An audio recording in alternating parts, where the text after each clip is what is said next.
বঙ্গবার্তায় এখন আবহাওয়ার পূর্বাভাস। কলকাতাতে আজকে আপনার পার্টলি ক্লাউডি স্কাই সকালের দিকে আমরা দেখেওছি, এবং possibility of thunderstorm with gusty winds and light to moderate rain হওয়ার সম্ভাবনা আজকে আছে কলকাতাতে। আর আজকে আছে, তবে তারপরে আগামীকাল, তারপরের দিন মানে 24, 25, 26, 27, 28, 29 এই যে বাকি দিনগুলোতে কলকাতাতে বৃষ্টিপাতের কোনো সম্ভাবনা নেই। Mainly clear sky only. ঠিক আছে, কলকাতার আমরা দুটোই বলছি, একটা হচ্ছে কলকাতা আলিপুর, একটা দমদম ইজ সেম।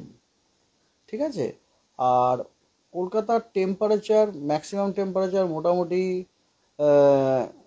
আগামী এবারে ধীরে ধীরে একটু বাড়ার সম্ভাবনা আছে আর কি, ধীরে ধীরে একটু বাড়ার সম্ভাবনা আছে।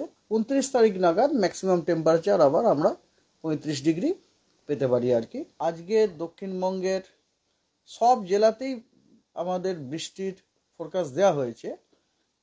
দক্ষিণবঙ্গের বেশিরভাগ জেলাগুলোতেই দু এক জায়গায় হালকা মাঝারি বৃষ্টিপাত বিক্ষিপ্তভাবে হওয়ার সম্ভাবনা আছে, বেশিরভাগ জেলাগুলোতেই, ইনক্লুডিং কলকাতা অলসো। কেবলমাত্র বাঁকুড়া, ঝাড়গ্রাম, পশ্চিম মেদিনীপুর এবং পূর্ব মেদিনীপুর এই চারটি জেলাতে আপনার কিছু জায়গায় হালকা মাঝারি বৃষ্টিপাত উইথ থান্ডার হওয়ার সম্ভাবনা রয়েছে।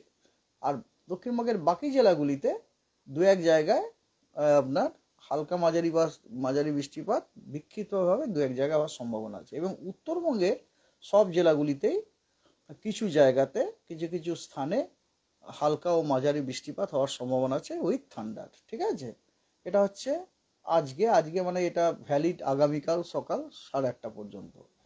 আগামীকাল যেটি 25 তারিখ সকাল 8:30 পর্যন্ত মোস্ট অফ দ্য ডিস্ট্রিক্ট আপনার ড্রাই। কলকাতা ড্রাই, আমি তো আগেও বলেছি। কেবলমাত্র বাঁকুড়া, ঝাড়গ্রাম এবং পশ্চিম মেদিনীপুর এই তিনটি জেলাতে বিক্ষিপ্তভাবে দু এক জায়গায় হালকা বৃষ্টির সম্ভাবনা আছে।